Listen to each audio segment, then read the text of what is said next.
Comencemos.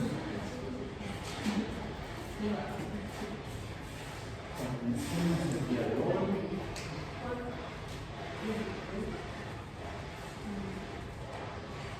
Traigo una tableta y traigo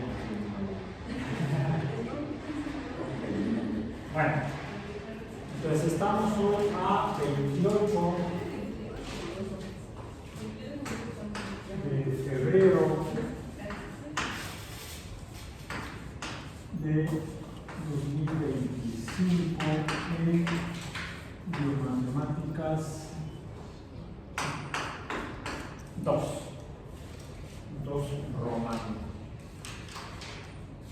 Este sí es romano, no como lo que hizo aquel.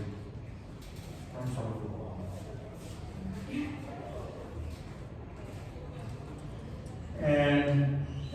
Estamos revisando el concepto de derivada de una función, la cual la definimos como la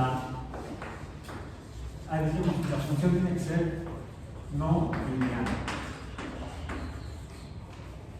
La derivada de una función no lineal. En realidad es la pendiente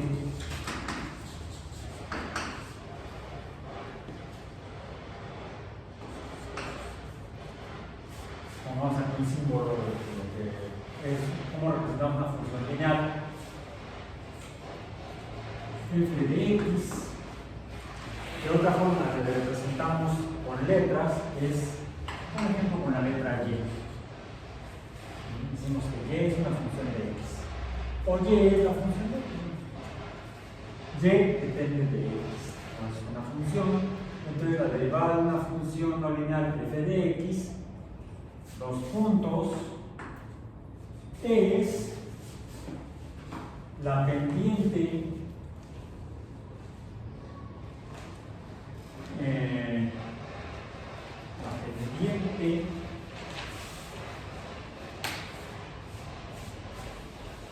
no sé si es la pendiente de la tangente de la línea tangente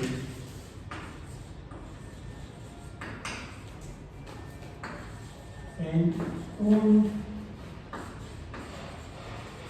punto x, y.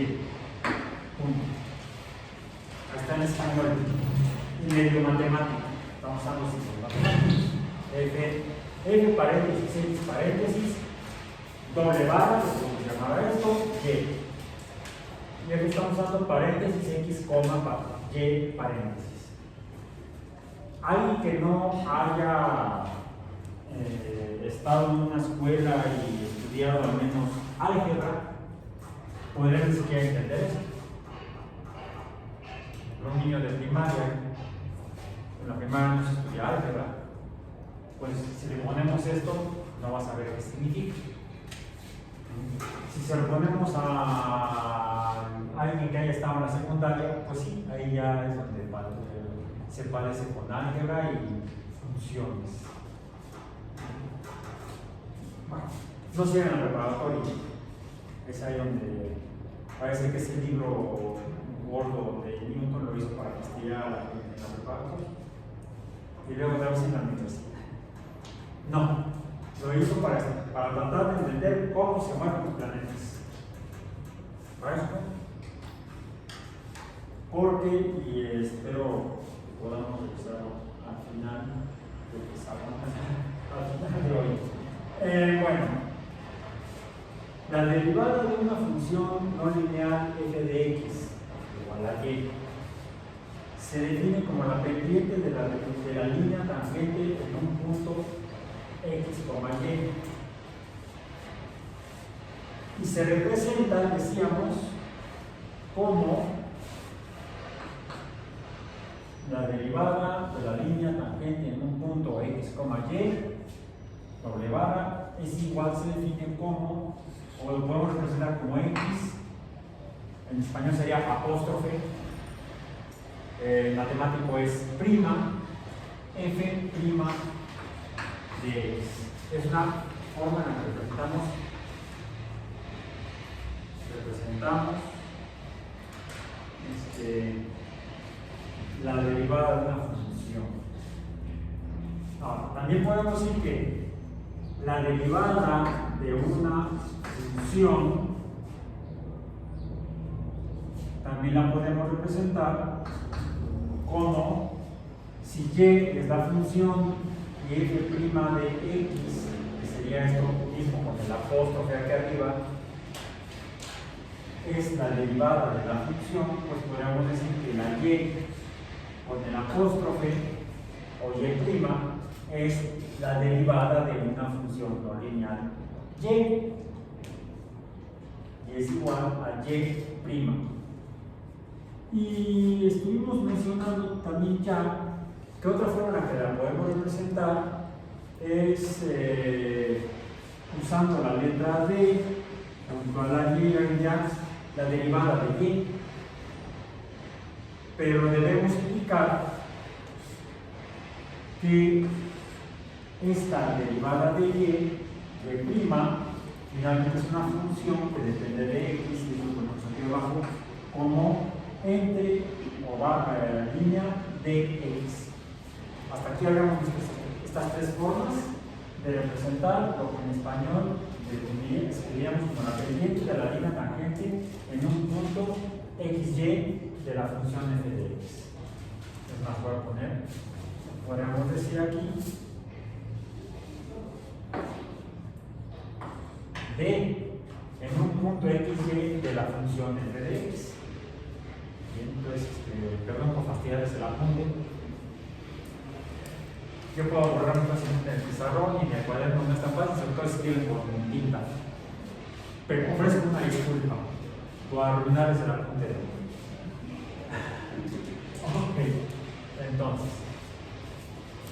Pero estas serían las formas que la podemos definir, escribir, poner por escrito lo que concebimos en matemáticas como la derivada de una función. Ahora, recordemos que en matemáticas, las matemáticas,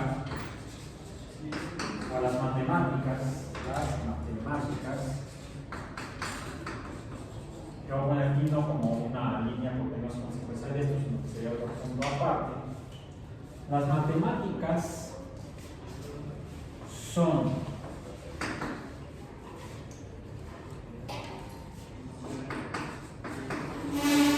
interpretaciones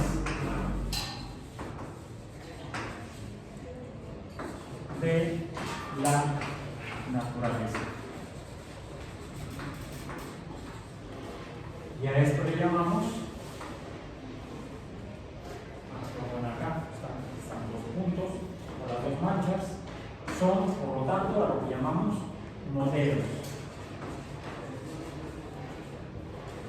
¿Modelos de qué? De la naturaleza.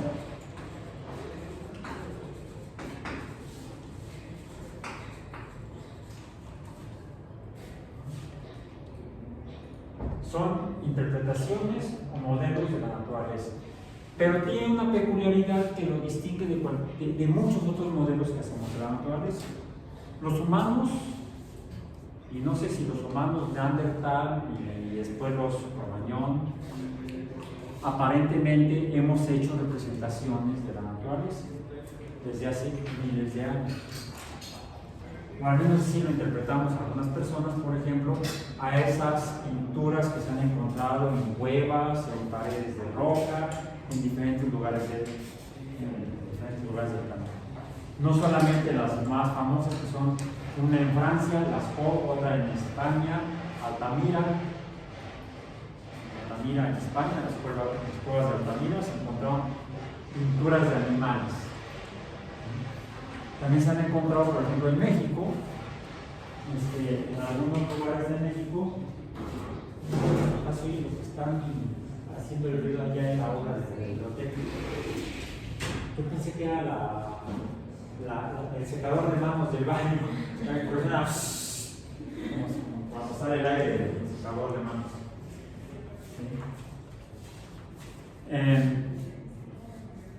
Entonces, también en México, en diferentes lugares, sobre todo en el norte del país, se han encontrado también pinturas en paredes de roca.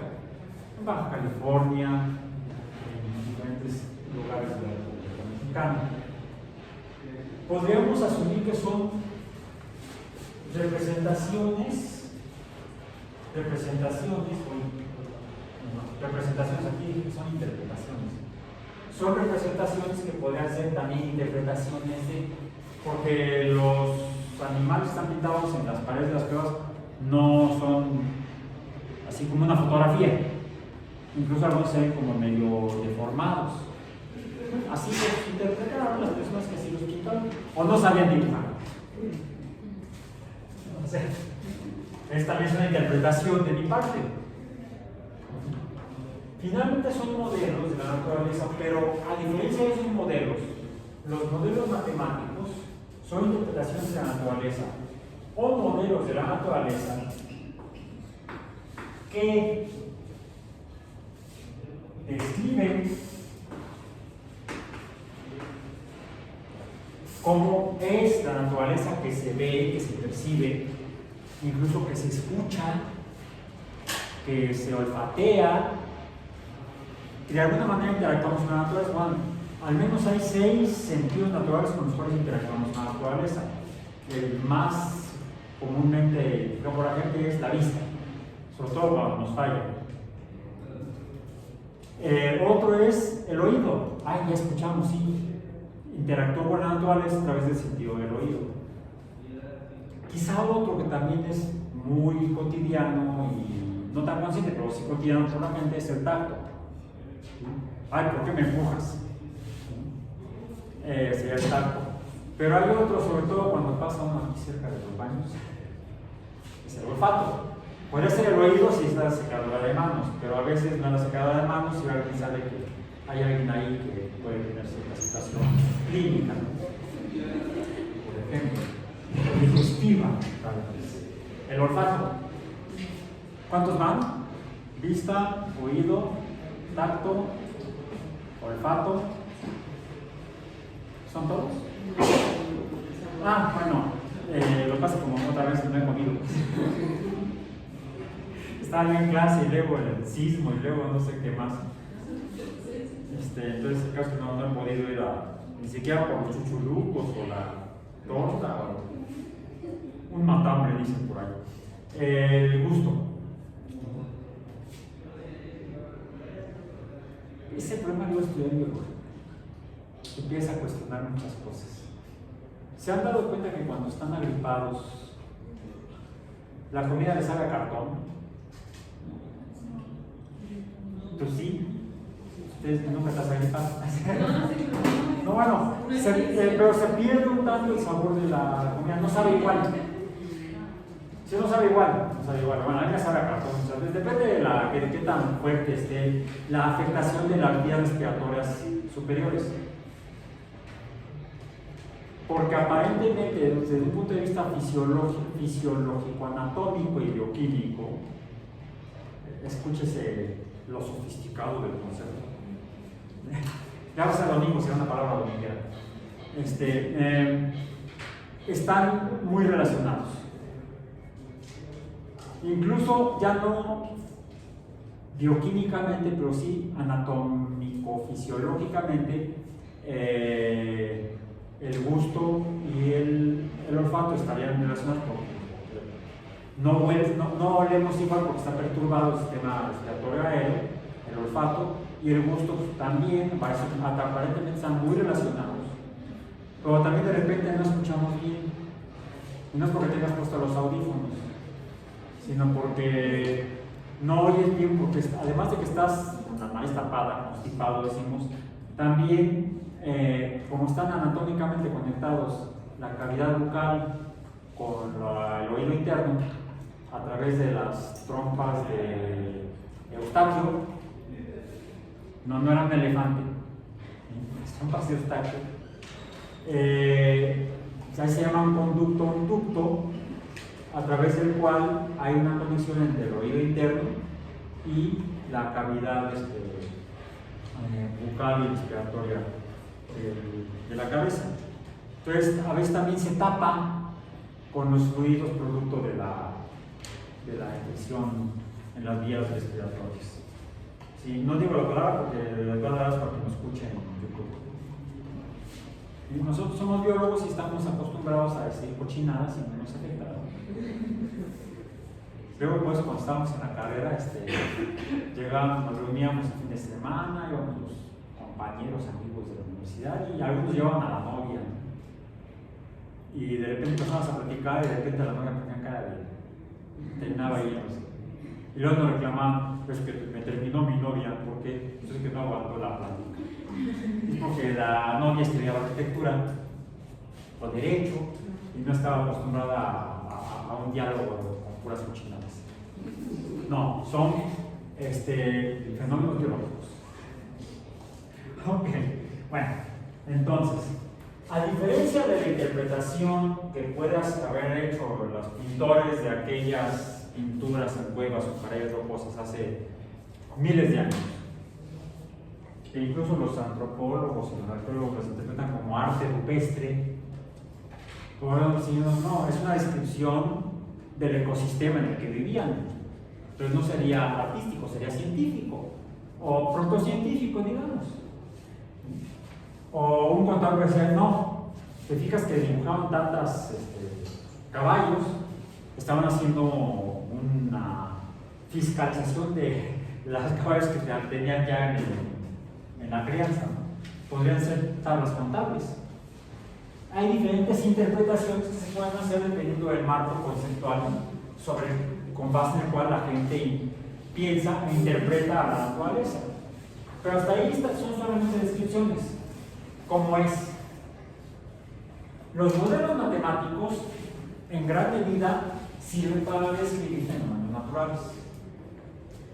Pero no solo eso, a través de particularidades que tienen los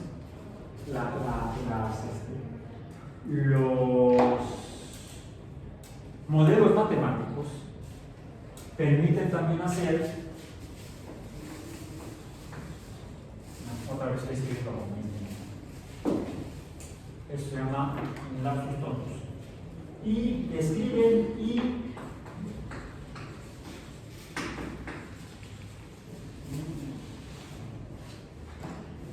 predicciones, permiten hacer predicciones, cosa que los otros modelos, como el de las pinturas rupestres u otros, no.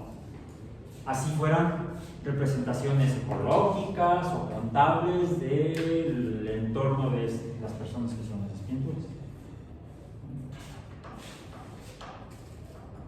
Bueno, en matemáticas mismas escribimos mediante símbolos, letras que representan conceptos, como el concepto de función, el concepto de derivado de una función, sino que también podemos hacer representaciones a través de dibujos, les llamamos gráficas. Como por ejemplo la gráfica de una función f de x, donde, bueno, f de x igual a y, decimos que y depende de x. Y podemos poner que algún fenómeno, cuando obtenemos números de x, cuando tenemos números de x y a través de la forma de la función obtenemos los valores correspondientes numéricos de y, podemos representarlo de otras formas. Una es la tabla, la representación tabular o de tabla, que la hemos usado n veces. ¿Y esta luego para qué la usamos? Para hacer la representación, hacemos la escala de estos números para representarlos de los números correspondientes, de x en la horizontal y de y en la vertical. Y a veces salen cosas así. E incluso hasta tenemos un modelo para una función que dibuja este tipo de línea, la llamamos línea recta.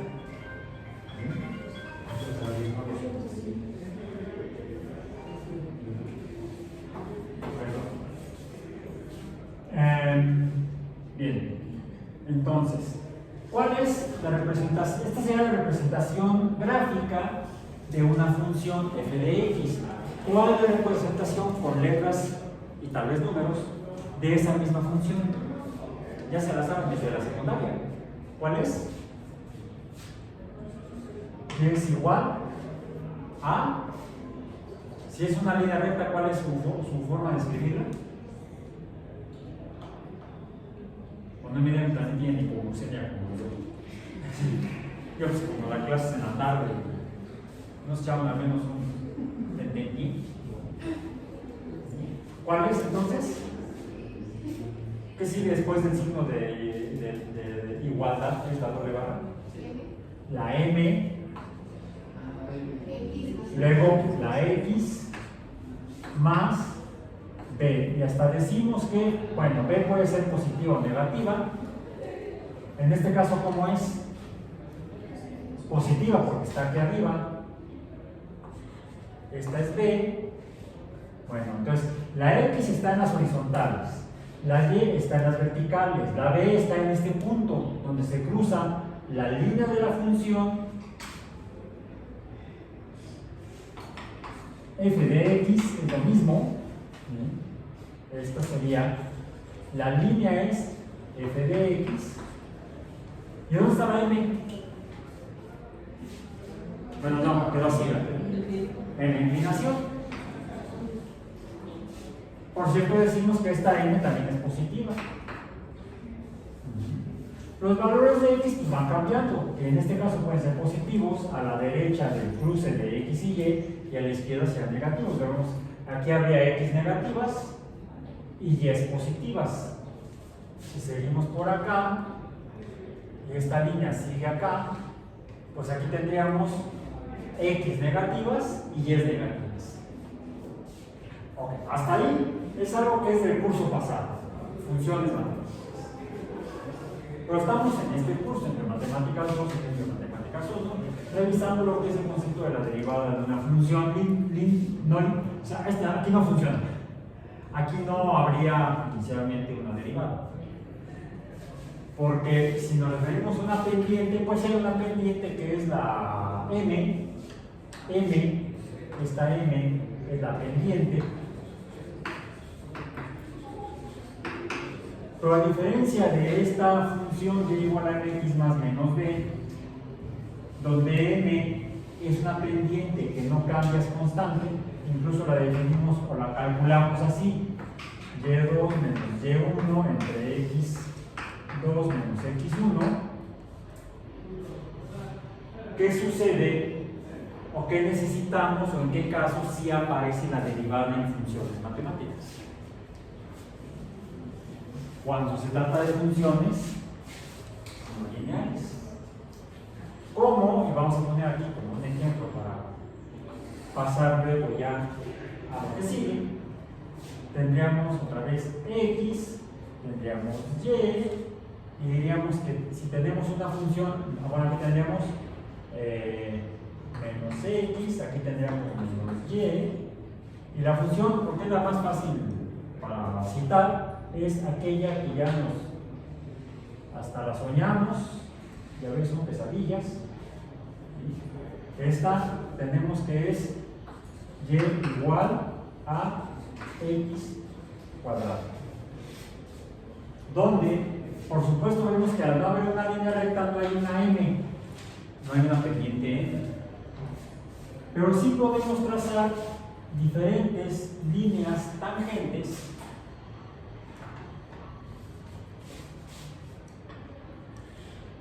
en diferentes puntos de la función. En este punto y en este punto podríamos estar trazando lo que serían las y', donde aquí cuál sería, o más bien cómo sería, no cuál, porque no tenemos los números, no tenemos la escala, pero cómo sería numéricamente, de qué tipo de número sería la derivada de y en este punto. es la pendiente de la línea tangente en este punto, la línea tangente de la línea azul. ¿Cuál es la pendiente de la línea azul? ¿O cómo es? Negativa. Podríamos decir que aquí Y' es menor que 0. Negativo. Acá Y', ¿cómo es? Positiva. Y es mayor que 0. Y aquí Y', ¿cómo es?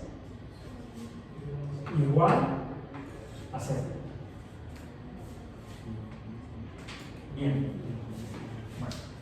Pero hasta aquí estamos hablando de matemáticas sin que nos describa algo de alguna naturaleza.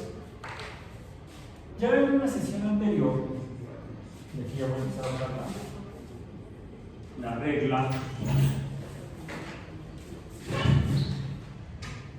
La regla, vamos a pasar aquí un sistema cartesiano, un sistema gráfico, para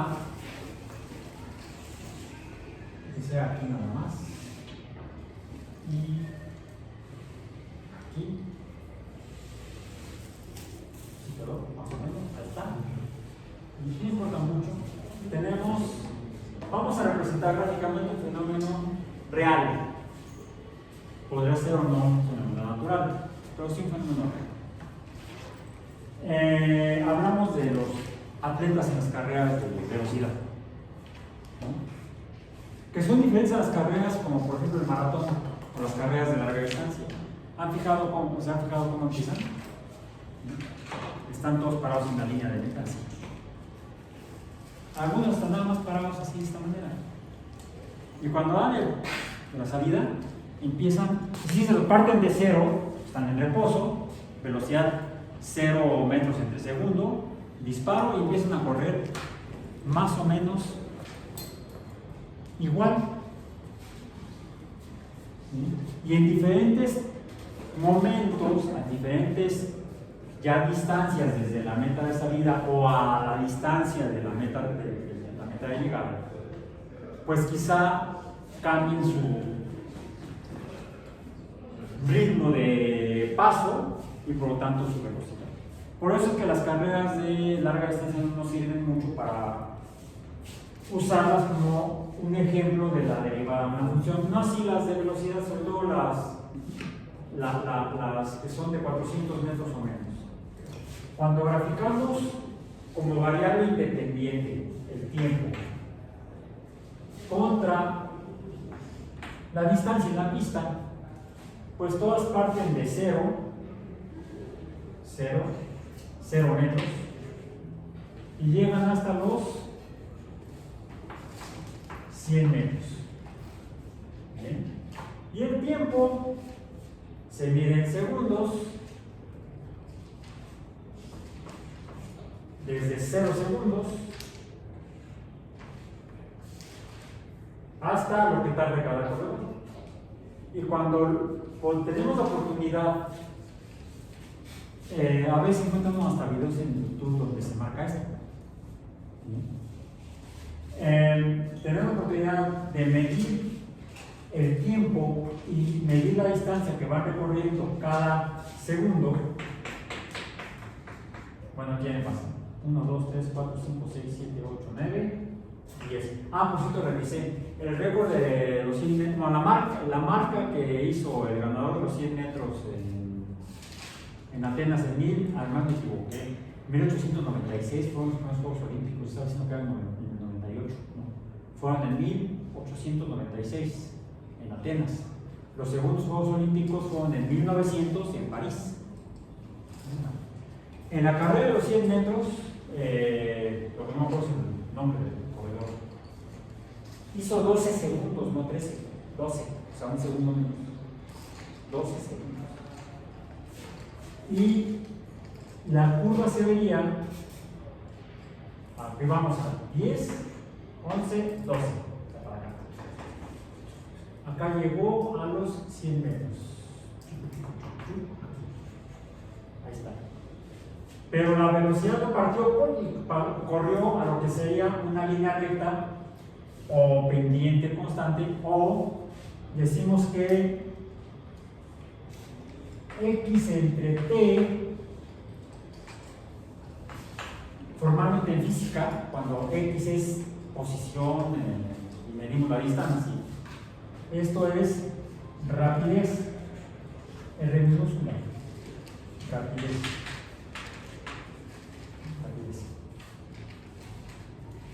Algunos le llaman velocidad, pero la velocidad en física es algo diferente.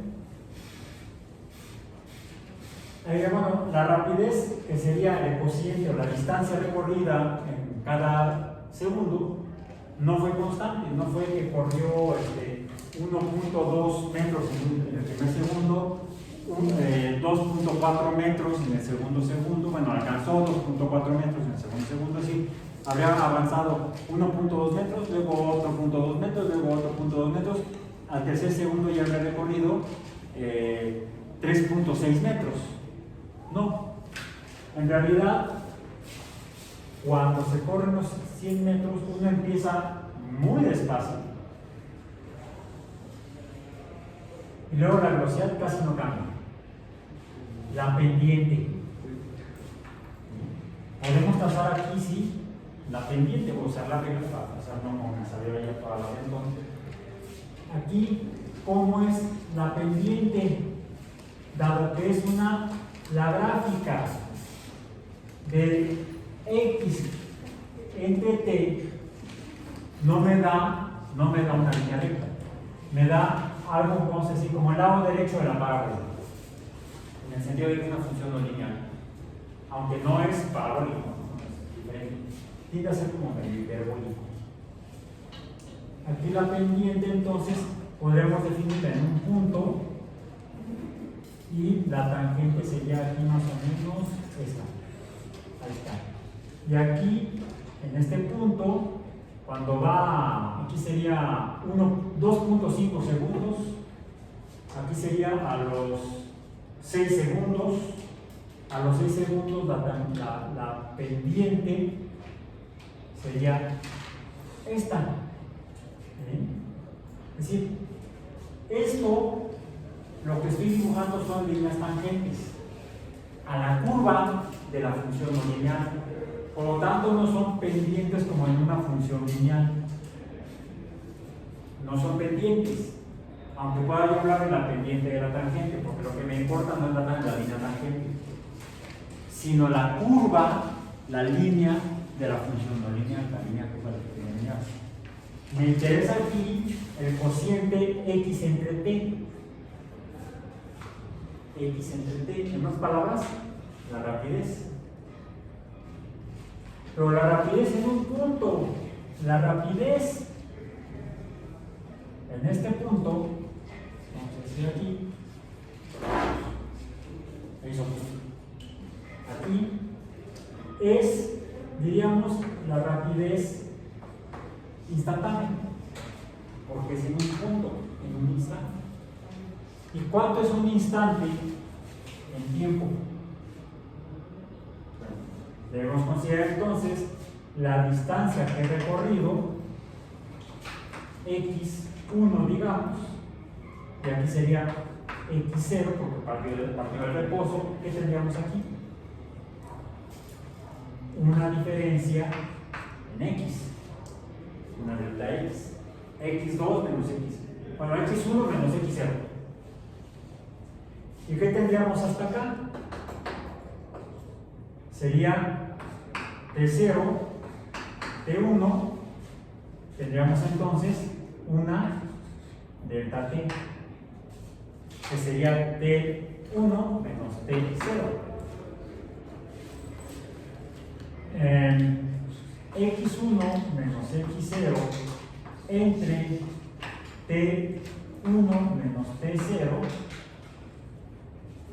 sería el equivalente a esto de acá, pero cuando indico la posición inicial y la posición siguiente, donde se trazaría, más ya no vamos a hacer con el punto, sino vamos a hacer la tangente, con verde.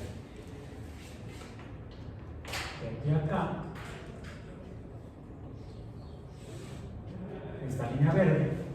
Es más, tiene sentido entonces borrar esto para que quede claro.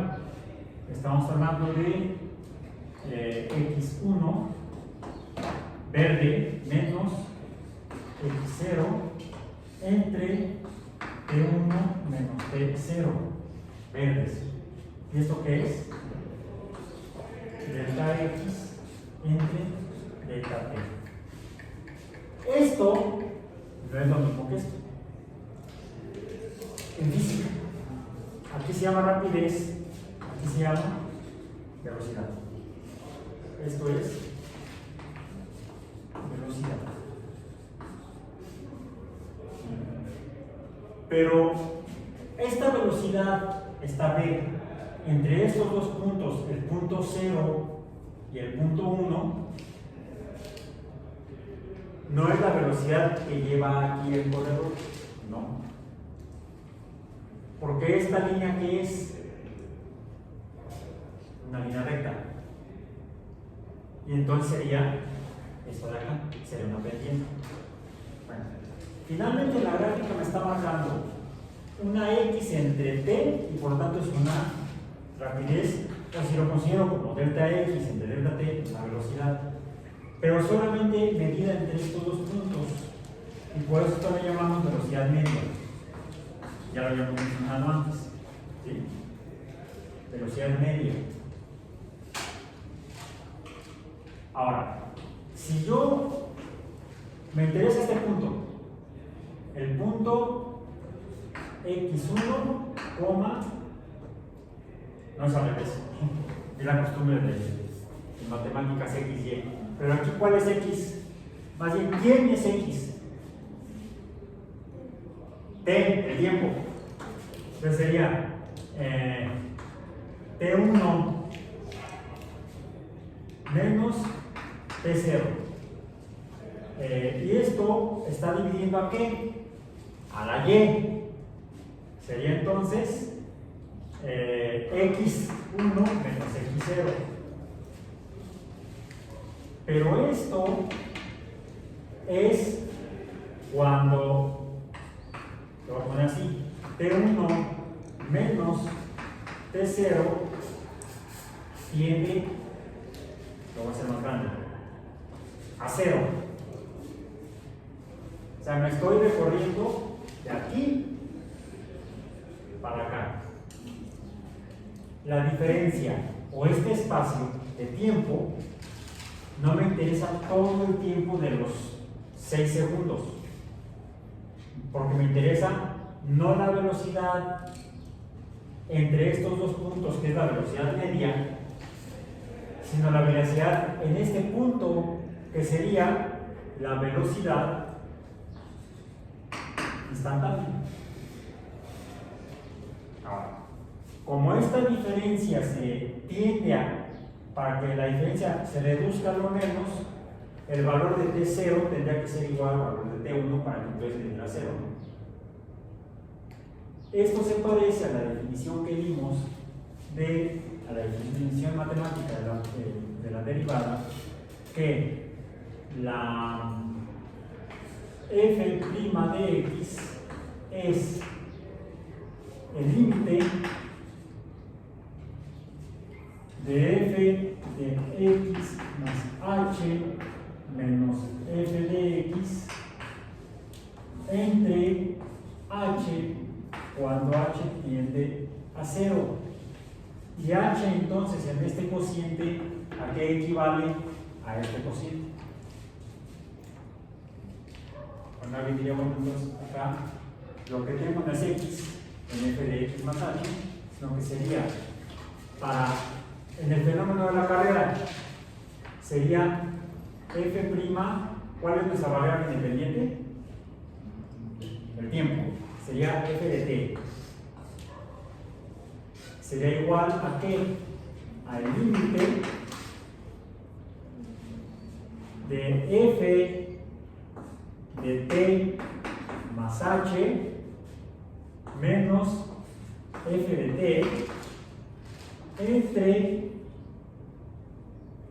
h cuando h tiende a 0 y esto sería h. Cuando el tiempo tiende a 0. Cuando la diferencia de tiempo tiende a 0. No cuando el tiempo tiende a 0 porque sea el origen. Cuando el tiempo recorrido que nos interesa es la diferencia es 0. Y eso sería, esta sería la definición de la velocidad instantánea. Ahora, la podemos escribir en lugar de este rollote. ¿Cómo la podemos escribir? Sería esto donde t1 menos t0 tiende a 0, sería entonces f, ya lo puse ahí, f de t, déjenme borrar de aquí la b subíndice i, no, b subíndice i, b instantáneo, sí, subíndice i instantáneo. O, ¿qué sería? ¿Cuál es la y? Sería delta x, otra forma en la que la representamos ya en física, esto, x1 menos x0, o la magnitud entre estos dos puntos, esta longitud, cuando me refiero a un espacio real, hacia donde algo se está moviendo, o donde algo se está moviendo, ya no le llamo longitud, le llamo distancia. ¿Qué distancia ha recorrido desde la meta? Y entonces lo escribo como d entre t. Y esto sería la velocidad, distancia entre el tiempo. Ya es más físico. Entonces podríamos ponerlo como d', o la derivada de la distancia. Pero algo que debo recordar es que esta derivada de esta variable, que es la distancia, finalmente, está en función del tiempo. Y entonces debería escribirla yo así: la derivada en función del tiempo de la distancia. No confundir d de derivada con d de distancia. De azul. Ahora, ¿cómo está en la gráfica? Como está en la gráfica, estamos enseñando aquí así.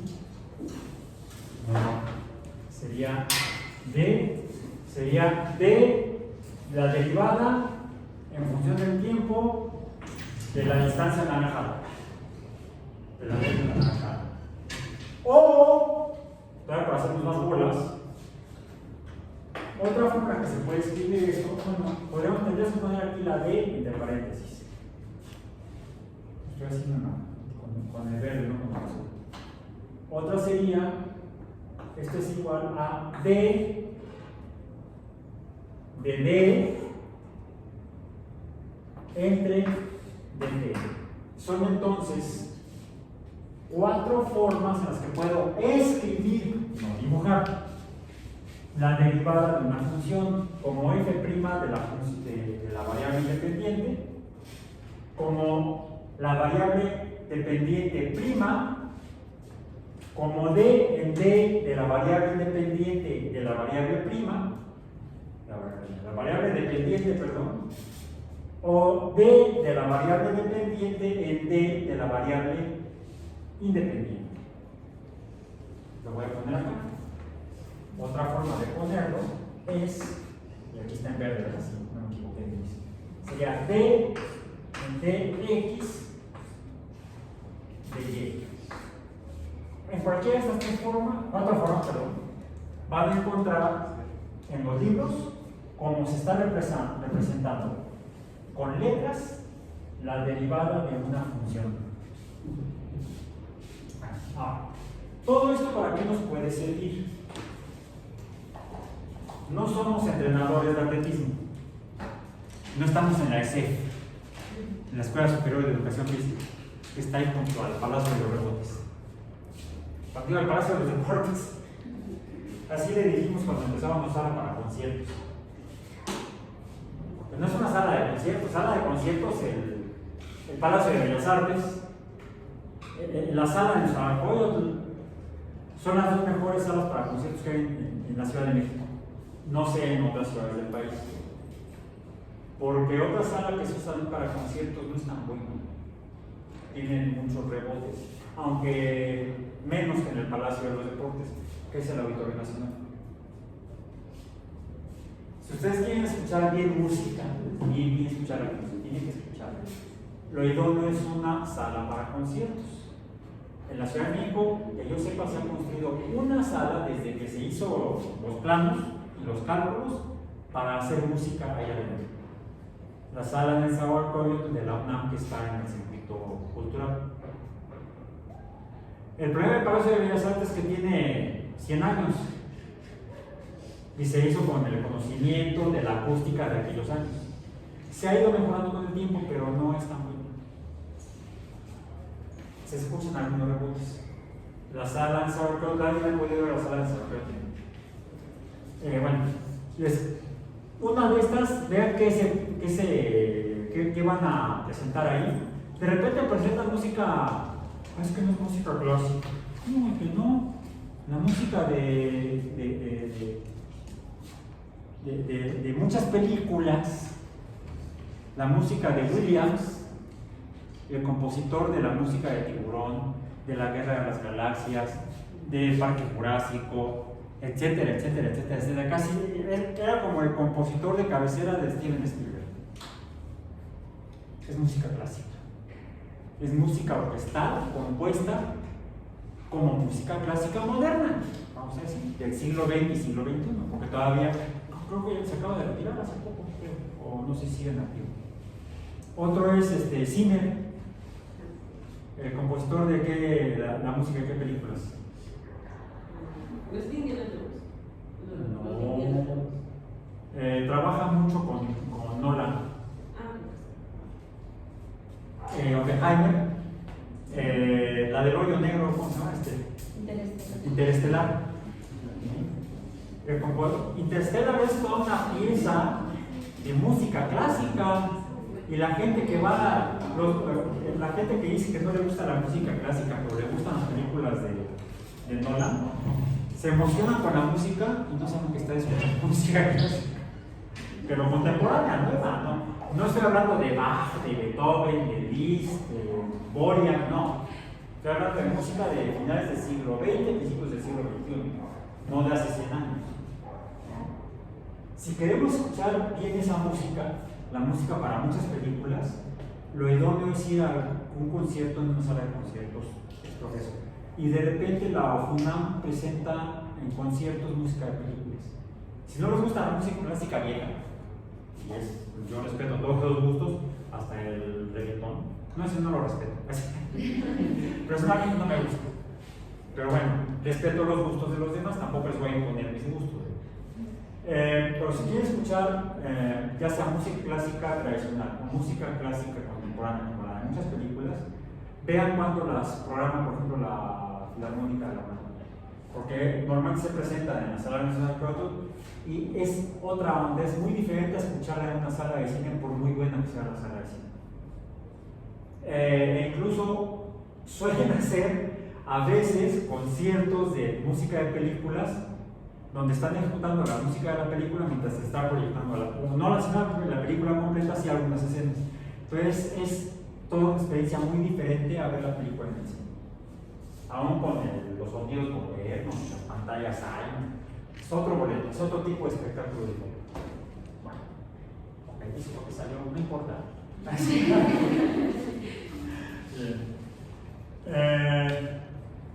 Fenómenos naturales.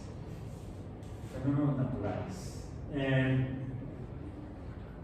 Hasta aquí son modelos que pueden ser, como ya, no recuerdo si lo vimos, creo que sí.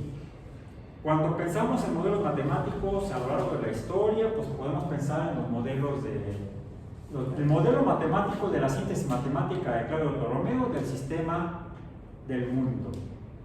Sí, todo gira alrededor del mundo, alrededor de la Tierra.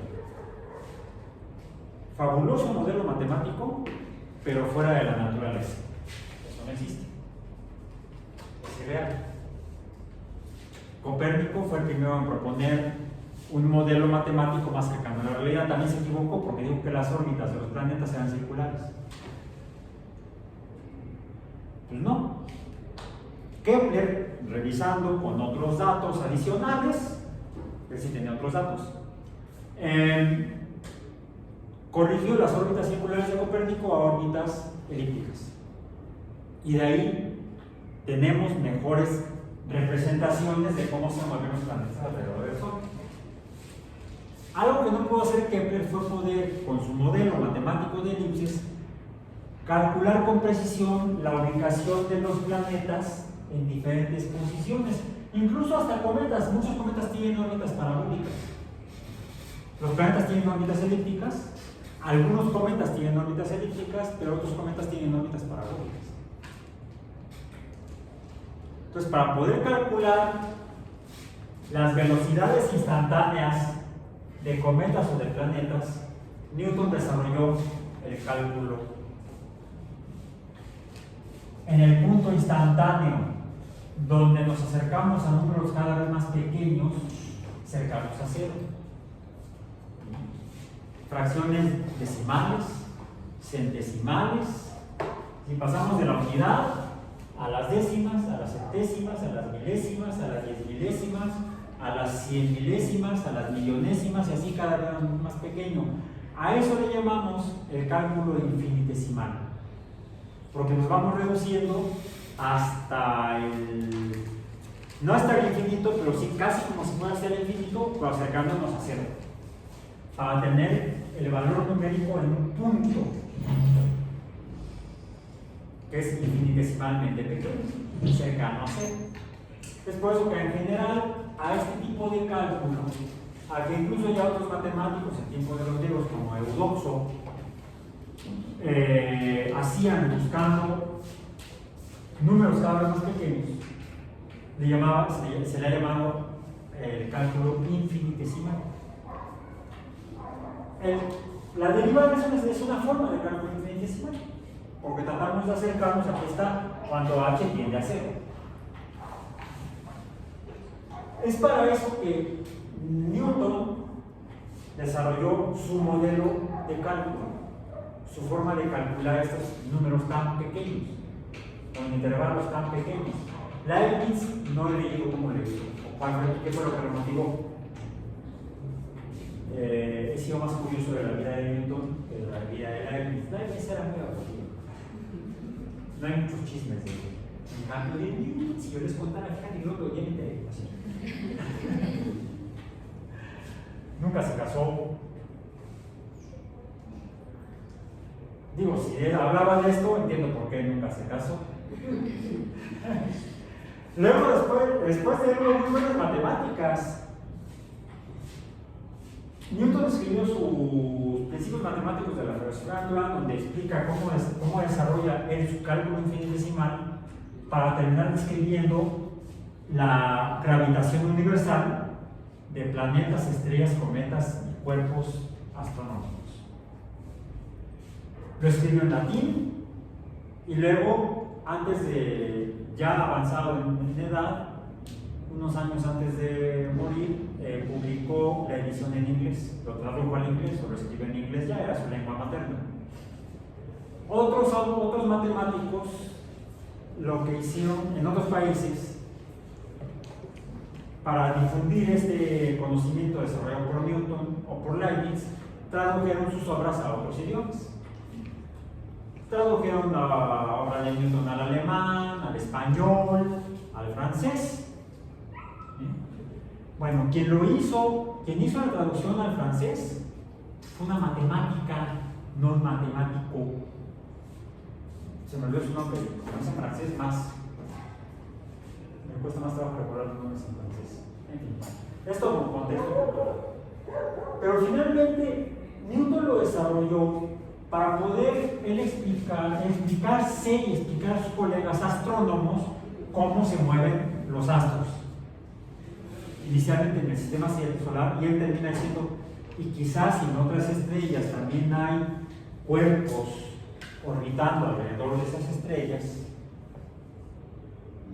Fíjense, pensó en exoplanetas hace 300 años. y después parece que a los astrónomos se les olvidó.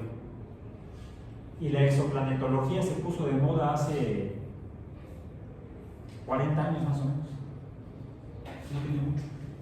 La primera búsqueda formal, científica de planetas alrededor de otras estrellas se empezó a hacer incluso con telescopios espaciales ya en la década de los 80, del siglo pasado. Bueno, Newton fue el precursor de esto 300 años antes. Él, con base en otros estudios que hizo de óptica, a través de haber visto en sus telescopios que también se veía la misma refracción en la luz de las estrellas que en la luz que él vio en la luz del sol con el experimento aquel del prisma, llegó a la conclusión: a ver, si la luz del sol me da estos colorcitos y en mi telescopio veo muchas estrellas y se ve horrible, pero veo que se ven los mismos colorcitos, rojo, anaranjado, azul, rojo, anaranjado, amarillo, verde, azul, índigo y violeta. Él vio uno ahí que le llamó índigo, yo no lo veo. ¿Sí? ¿Será por tus anteojos? No sé. Hizo una inferencia. Si el sol emite luz de esto, que en realidad está formada por los colores, y la luz de las estrellas también emite los mismos colores, entonces las estrellas deben ser soles muy lejanos. Y si alrededor del Sol hay planetas y cometas orbitando, podría haber alrededor de otras estrellas planetas y cometas orbitando. Fue una especulación que hizo él, una suposición, pero con base en observaciones reales. Eso sería una predicción. Y sí, efectivamente predijo los exoplanetas hace 300 años. Bueno, a él lo que lo motivó fue la astronomía, el movimiento de los astros. Entonces, ¿qué hacemos aquí en física, en geomatemáticas? Ya vámonos, entonces, no. Los biólogos necesitamos al menos conocer esto. ¿Tendríamos que usarlo en algún caso? A ver, a lo mejor los entrenadores de atletismo sí, grabando a sus corredores, midiendo tiempos con cronómetros cada vez más exactos, viendo cómo corren, cómo se mueven. ¿Saben cómo se tiene que correr para poder ir más rápido? Tiene uno que ser medio masoquista. Cuando uno corre en bici, que corre así. No, la zancada, no, el paso hacia adelante se hace levantando la rodilla lo más posible, como pateando el aire. Eso es hacia adelante. Y cuando regresas la pierna, porque ya vas a dar el siguiente paso, no nada más la dejas en el piso y das el siguiente paso. No es así. Tienes que lanzar hacia adelante, la lanzaste así, rodilla, patada, y luego cuando regresas, antes de dar el siguiente paso, cuando levantas el pie, debes levantarlo lo más posible, casi como si quisieras darte tú de nalgada solito, con el talón. Y eso se sabe porque desde algunas décadas para acá, los entrenadores filman y actualmente graban en video digital a sus atletas para ver la técnica de biomecánica del movimiento de la carrera del atleta, de la persona, sean hombres o mujeres. Entonces, de esa manera se mejora su técnica de carrera y logran acortar el tiempo. Porque ahora estamos en tiempos de centésimas o hasta milésimas de segundo, lo que diferencia al ganador de los demás. Entonces, quizás necesiten hasta usar cálculo diferencial. A esto le llamamos ya entonces diferenciales, ya no solamente derivado, sino diferenciales. Pero nosotros biólogos, ¿qué caramba? Algunos de los fenómenos que estudiamos en biología son, por ejemplo, los fenómenos de... No me interesan los valores negativos, ni en X ni en Y, y por eso me interesa más Y y más X, pero en X mi variable independiente de la que depende del fenómeno biológico que voy a estudiar es el tiempo, pero no en segundos. Quizás sea en semanas o en meses o quizá en años, pongámoslo en años. Porque lo que estoy midiendo como variable que depende del tiempo es la población de una especie. Para que sea población tiene que ser especie, una especie. En ecología, una población es el número de individuos en una especie, de una especie en un lugar. Eso es una población. Si yo busco esa misma especie en otro lugar, ya es otra población. Son dos poblaciones distintas que estarían en dos ecosistemas distintos. Quizá el mismo bioma, pero en dos ecosistemas distintos. Por ejemplo, tenemos el ecosistema, no es al revés, es al revés, en dos biomas. Tenemos el bioma del bosque lluvioso tropical, como bioma. Pero como ecosistema es distinto el bosque lluvioso tropical de Yucatán y Quintana Roo, que hacen frontera, Yucatán, Campeche y Quintana Roo, al bosque lluvioso tropical que hay en Guatemala, o el que hay en Costa Rica, o el que hay en Venezuela, o en Colombia, o en Brasil. ¿Y en qué lugar de Brasil? Que es enorme. Ahí podemos tener diferentes ecosistemas en el mismo tipo de bioma.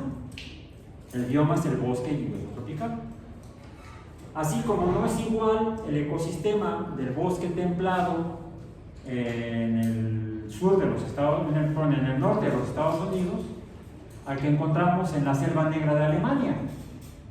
También es bosque de coníferas, pero tenemos especies diferentes y por lo tanto son poblaciones diferentes. O podemos tener la misma especie, pero en dos lugares diferentes. Por ejemplo, hay el bosque lluvioso tropical de la península de Yucatán, como ese, también se encuentra bosque lluvioso tropical todavía, por ejemplo, en la isla de Cuba. Y en ambas encontramos cocodrilos moreleti. Crocodilos moreleti. Lo dije cocodrilos, no es crocodilos moreleti. O sea, la misma especie de cocodrilo, pero en dos lugares diferentes. Son dos poblaciones diferentes. Cuando hablamos de población, entonces nos referimos a individuos, machos y hembras y crías, o sea, machos y hembras. Y lo que observamos es, por ejemplo, esto.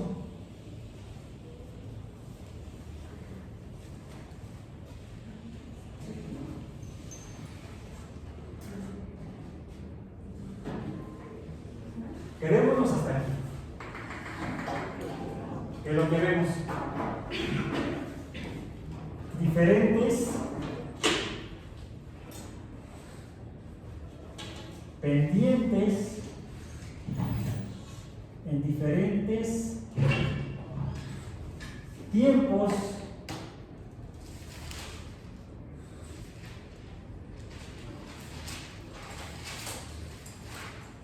que nos están hablando del comportamiento, del crecimiento de la población, de la estabilidad de la misma o del decrecimiento de la población cuando disminuye el número de individuos.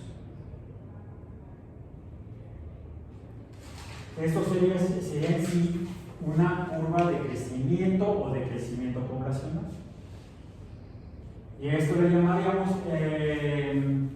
esto en física, lo que es rapidez, velocidad, carrera, le llamamos aquí, vamos a ver en verde, le llamamos dinámica. Física. ¿Cómo le llamamos a esto?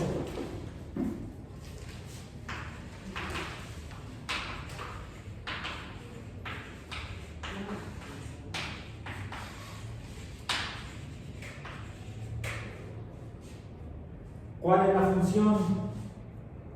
F de t. Pero ¿cuál es la variable dependiente? Llamémosle la población. La población depende del tiempo. ¿Cuál es el valor de esta tangente en este punto? De esta tangente en este punto, de esta tangente en este punto, de esta tangente en este punto. ¿A qué me estoy refiriendo? Esta sería P', P'1, P'2, P'3, P'4, o la derivada en el punto 1 en este tiempo, la derivada en este tiempo, la derivada en este tiempo y la derivada en este tiempo. Y podríamos decir si está habiendo crecimiento de la población o decrecimiento de la población, o aquí habría crecimiento mediante el cálculo de la derivada en diferentes tiempos. La derivada sería entonces f' de t, pero ¿cuál es la variable que depende del tiempo? Sería P', la derivada de la población. O, como dijimos que lo podemos escribir, la derivada en dt de p, o la derivada de p en dt. Aquí tendríamos pues crecimiento, aquí estabilidad, aquí sería decrecimiento y aquí sería recuperación.